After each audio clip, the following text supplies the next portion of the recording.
மாண்பை பற்றிலாம் நம்ம பேசுகிறோம். எந்த விதத்தில்? போன முறை மன்மோகன் சிங் பிரதமர் இருந்தபோது கெரோ செய்தது யார்? சட்டங்களை கிழித்ததெல்லாம் யார்? அன்னைக்கெல்லாம் அவை முடங்கலாம், அன்னைக்கு பிரதமர் தொடர்ந்து பேசுகிறாரு. ஆனால் இன்னைக்கு சபாநாயகர் பின் ஓடி ஒளிந்து கொள்கிறார், பெண் எம்பிக்கள் தாக்குவார்கள் அப்படின்னு சொல்வதே ஆச்சரியமாக இருக்குது. ஏன்னா இந்த புதிய பாராளுமன்றத்தில் அவ்வளோ செக்யூரிட்டி, பதாகைகள் முடியாது, உள்ளே வரவே முடியாது அப்படின்னு சொன்னதே பாஜக தான் சார். என்ன சார் இது முன்னுக்கு பின் முரணா இல்லையா? பிரதமர் பேச அஞ்சுகிறார், எதிர்க்கட்சி குறிப்பாக ராகுலை பார்த்து அஞ்சு நடுங்குகிறார். இதுதான் சந்திரசேகரனுடைய முதல் கட்டவாதம். 2026 மிகப்பெரிய நகைச்சுவை இதுதான். ஏன்னா ராகுல் காந்தியெல்லாம் ஒரு தலைவர், அவரை பார்த்து பயப்படுறாங்கன்னு சொல்கிறது ராகுல் காந்தியே முதல்ல நம்புவாரான்னு தெரியல. எதிர்க்கட்சி எந்த அளவுக்கு ராகுல் காந்தி ஒரு சிறுபிள்ளைத்தனமாக தான் தொடர்ந்து செஞ்சிட்டு இருக்காரு. அதுக்கு நீங்களே குறிப்பிட்டீங்க, திடீர்னு கண்ணடிப்பார். பாராளுமன்ற ஜனநாயகத்தில் மாண்புன்னு சொல்கிறோம் இல்லையா, பாராளுமன்றத்துடைய மாண்பு. அவர் கண்ணடிக்கிறது. ரெண்டாவது, பிரதமர்கிட்ட திடீர்னு எந்திரிச்சு போய் கட்டி பிடிக்கிறது. அவர் உட்காந்துட்டு இருக்காரு, அவரை போய் கட்டி பிடிக்கிறாரு. கட்டி பிடிச்சிட்டு நான் மறுபடியும் கண்ணடிக்கிறாரு. இப்படி அவர் ஒரு முதிர்ச்சியான அரசியல்வாதியா அப்படின்னு எனக்கு உண்மையிலே தெரியல. காரணம், அவருக்கு தெரியும் பாராளுமன்ற நடைமுறை என்ன, அதில் இருக்கிற விதிமுறைகள் என்ன. பாராளுமன்றத்தினுடைய விதிமுறை 345 என்ன சொல்லுதுன்னா, ஒரு வெளிவராத புத்தகமோ அல்லது அன்பப்ளிஷ்டு புக்கு அல்லது ஏதாவது வெளியில் வராத எந்த விதமான அத்தன்டிசிட்டி இல்லாத ஒரு விஷயத்தை, அந்த புத்தகத்தை மேற்கோள் காட்டி பேசுவதோ அல்லது அதை படிப்பதோ கூட நிச்சயமாக ஏற்றுக்கொள்ள முடியாது. சபைக்கு முரணானது, அது விதிக்கு முரணானது, அதனால் அதை ஏற்றுக்க முடியாதுன்னு சொல்கிறாங்க. இவர் தொடர்ந்து ராகுல் காந்தியை பொறுத்த வரையில் ஒவ்வொரு தடவை முடியும் பொழுதும் திடீர்னு அன்னைக்கு நாடாளுமன்றம் கூடுற வரைக்கும் பெகாசஸ் பற்றி எதுவுமே தெரியாது. திடீர்னு பெகாசஸ்ன்னுவார். சரி, பெகாசஸ் தானே, ஒட்டு கேட்கறது தானே, உன் மொபைல் ஃபோனை கொடுப்பா, ஒட்டு கேட்கறதுக்கு சரி பண்ணுவோம். நீ தானே உன் மொபைல் ஃபோனை ஒட்டு கேட்குதுன்னு சொல்கிற, அதை கொடுங்க, சரி பார்த்துட்டு செக் பண்ணிவிடுவோன்னா நான் கொடுக்க முடியாது. அந்த பாராளுமன்றத்தை நடத்த விட முடியாமல், ஏன்னா தொடர்ந்து மக்கள் மன்றத்தில் போய் 3 தடவையும் மிகப்பெரிய தோல்வி கிடைச்சிருச்சு.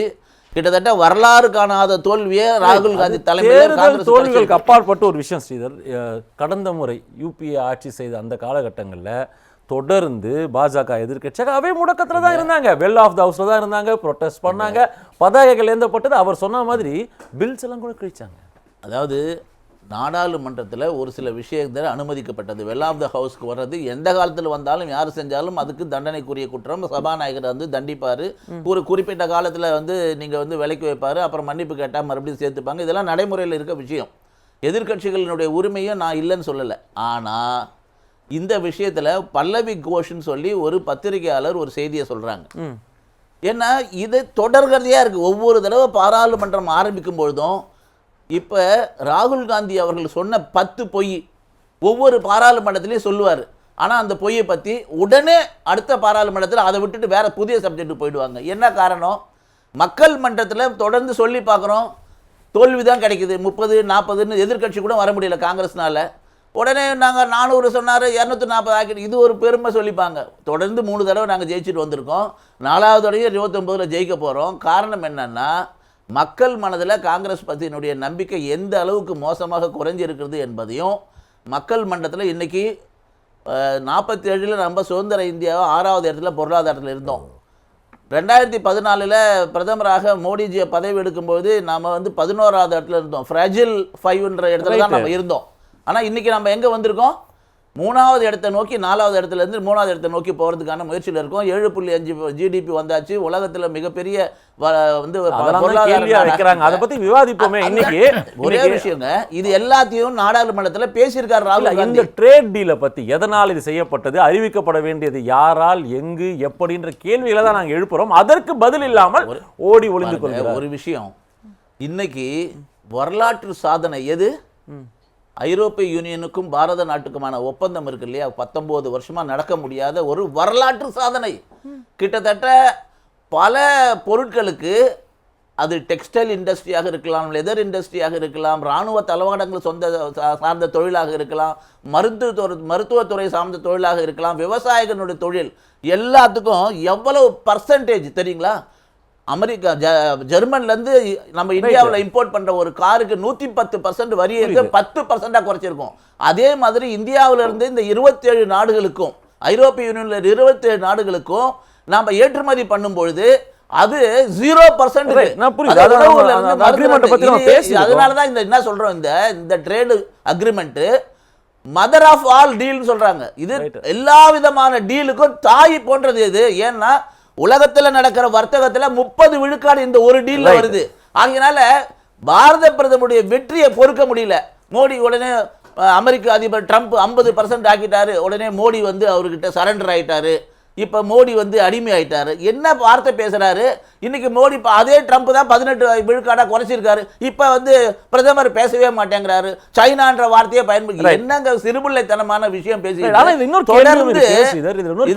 இது சீரியஸ் விஷயம். வந்து ஓம் பிர்லாஜி அவங்க சொல்றது கவனிக்க வேண்டியது என்னன்னா, நாடாளுமன்றத்துக்குள்ளார ஒரு சில பாதுகாப்பு இருக்கு. யாருக்கு? நாடாளுமன்ற உறுப்பினருக்கும் பாதுகாப்பு இருக்கு, இம்யூனிட்டி இருக்கு, பிரதமருக்கும் இருக்கு. ஆனா பிரதமரை நீங்க வெளியில ஒண்ணும் பண்ண முடியாது.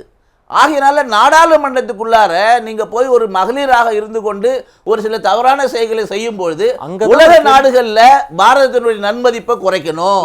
உலக நாடுகள்ல பாரத பிரதமர் மோடி மேல இருக்கிற நன்மதிப்பை குறைக்கணும். இது எவ்வளவு ஒரு கீழ்த்தனமான மாண்புக்கு எதிராக இருந்ததுன்னு நம்ம மாணிக்கம் தாக்கூர் போன்றவர்களை சஸ்பெண்ட் பண்றோம். ஆனா இங்க ஒரு குற்றச்சாட்டே வைக்கிறாரு. யாரு? ஓம் பிர்லாவே சொல்றாரு, தாக்க முயற்சி பெண் எம்பிக்கள் நடவடிக்கை எடுக்கப்பட்டது ஒண்ணும் இல்லையே. அப்போ ஓம் பிர்லா அவர்களுடைய வார்த்தையில ஒரு விஷயம் சொல்றாரு, நான் பிரதமரை அறிவுறுத்தினேன், நீங்கள் இங்கு வந்திருந்தீங்கன்னு சொன்னால் அதாவது ஜனாதிபதி உரையினுடைய நன்றி தெரிவிக்கிறதுல பிரதமரே பேசாம முடிஞ்சதே இல்லை இது வரைக்கும், முதல் தடவை. ஆனாலும் கூட வேண்டாம்னு நான் ஏன் சொல்றேன்னு சொன்னா, உங்களுடைய மாண்பு, இந்திய இறையாண்மை, நாடாளுமன்றத்தினுடைய மாண்பு, இது எல்லாம் காப்பாற்றப்பட வேண்டும் என்று சொன்னால் நீங்க இன்னைக்கு வராதீங்கன்னு சொல்றதே எவ்வளவு வேதனையா இருக்கு, எவ்வளவு கேவலமா இருக்கு. எதற்காக சொன்னார்? யாரை நடவடிக்கை எடுக்கப்பட்டது? அப்போ நீங்க ஒரு விஷயங்க முடிஞ்ச பிறகு நீங்க நடவடிக்கை எடுத்து என்ன பண்ண போறீங்க? அதுக்குள்ளார உங்க இன்டர்நேஷனல் லெவல்ல கொண்டு போயிட போறாங்க. ஏன்னா இது தமிழ்நாடு சட்டமன்றம் இல்ல. முதலமைச்சர் என்ன நினைக்கிறாரோ அது மட்டும் தான் ஒளிபரப்பது இல்ல. இது பாராளுமன்றம், லைவ்ல எல்லாருக்கும் தெரியும். ஆகையினால நீங்க ஒரு அசம்பாவிதம் நடந்த பிறகு இதை உலக அளவுல கொண்டு போயிட்டு ஆஹா பாத்தீங்களா இது நடந்து போச்சு, இது நடந்து போச்சு, இவ்வளவுதான் மோடின்னு சொல்றதுக்காகவா? இது மோடியை அவமானப்படுத்துவது, இந்தியாவுடைய 140 கோடி மக்களையும் அவமானப்படுத்துவது. அதனாலதான் இன்னைக்கு ஓம் பிர்லா அவர் சொல்லியிருக்காரு, ராணுவத்தினுடைய ராணுவ கப்பல் இருக்கு இல்லையாங்க, அந்த கப்பல் எடுத்துன்னு சுற்றுலா போனவருங்க ராஜீவ் காந்தி. அதை விட கேவலப்படுத்த முடியுமா? இன்னைக்கு நான் 62 ஒரு செய்தி, 62 கெனடிக்கு எழுதுறாரு நேரு, எங்ககிட்ட வந்து தளவாடம் இல்லை, பைலட் இல்லை, ரேடார் இல்லை, பாம்பர் இல்லை, இதெல்லாம் ஸ்குவாடன் இல்லை, இதை கொடுங்கன்னு கடிதம் எழுதி கொடுக்குறாரு. யாருக்கிட்ட? அப்ப இருந்து அங்க இருந்த பி.கே. நேருன்னு ஒரு வெளியுறவுத்துறையினுடைய இந்தியாவுடைய அம்பாசிடர். அவர் யாருன்னா அவருடைய உறவினர், மைத்துனர், நம்மளுடைய ஜவஹர்லால் நேருக்கு. அவர் சொல்றாரு, இந்த கடிதத்தை கொண்டு போய் கொடுத்தும் போது வரும்போதும் கார்ல உட்காந்து கண்ணுல இருந்து தண்ணியா கூட்டுது, இந்த நாட்டினுடைய பரிச்சை எனக்கு எவ்வளவு ஒரு அவமானமா இருக்குன்னு. எந்த இடத்துல இருந்து வந்திருக்கோம் நாம? இன்னைக்கு நீங்க பாகிஸ்தான்ல உள்ள பூந்து அடிச்சு நொறுக்கி இருக்கிறோம். பாகிஸ்தானுடைய அமைச்சர்ல இருந்து எல்லாரும் கதறி சாவறான். பாகிஸ்தானுடைய தீவிரவாதம், பயங்கரவாதத்தை கூண்டோட ஒழிச்சிருக்கிறோம். நேரடியாக சர்ஜிக்கல் ஸ்ட்ரைக் பண்ணிருக்கோம். நீங்க என்ன பண்ணீங்க? பார்டரை பாதுகாப்பாக இல்லாம வச்சுக்கிறதே ஸ்ட்ராட்டஜின்னு சொன்னவர் ஏகே ஆண்டனி. யாரு என்ன பேசுறது? காங்கிரஸ் கட்சி. இந்தியாவுடைய ராணுவத்துக்கு மதிப்பு கொடுத்தீங்களா? நீங்க பார்டரை பாதுகாப்பா வச்சிருந்தீங்களா? நீங்க காங்கிரஸ் கட்சியை பத்தி ராணுவத்துக்கு என்ன மரியாதை கொடுத்தீங்க? ராணுவ கப்பலை சுற்றுலா கொண்டு போனீங்க. நீங்க பேசுறீங்களா? காங்கிரஸ் கட்சி இருக்கிறதா? இன்றைக்கு பாதுகாப்பா இன்னைக்கு இருக்கிறோங்க. இன்னைக்கு நாங்க உலக நாடுகள் பார்த்து பாரத நாட்டை பயப்படுற இடத்துல நாங்க கொண்டு வந்திருக்கோம். உலக நாட்டுல பொருளாதாரத்துல ஃப்ரஜைல் 5 இல்ல, டாப் 5ல கொண்டு போயிருக்கோம், டாப் 3க்கு கொண்டு போயிருக்கோம். அதனால இவர்களுக்கு ஒரே ஒரு இது மட்டும் நான் சொல்லி சுருக்கமா சந்திரசேகர் நிறைய நேரம் பேசி திசை திருப்பணுங்க. 3 விஷயங்க. யாரு திசை திருப்புறாங்க? எப்ஸ்டின் ஃபைல்ல மோடி பெயர் வந்திருக்குங்க. அட போங்க.